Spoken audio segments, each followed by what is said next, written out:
Okay, looking at the front, it's a roof here in Arlington. Needs to be repaired. This large section here is right above a plumbing jack. Or, well, this is where the plumbing pipe comes out. This is the plumbing jack. So what happens is the water drains down through here, gets in the pipe area, goes into wherever that's at, the kitchen, bathroom. So got one large area here.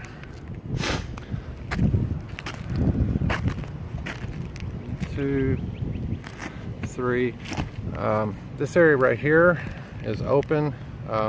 It's going to get a little bit worse. Most of the damage on this roof is on the west side. That's where we get our dominant winds. Got another shingle missing here, one here, one here.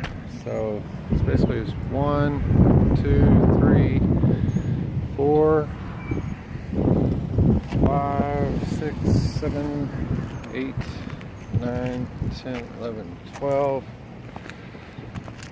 13, 14, 15, 16, 17, 18, 19, 20 areas.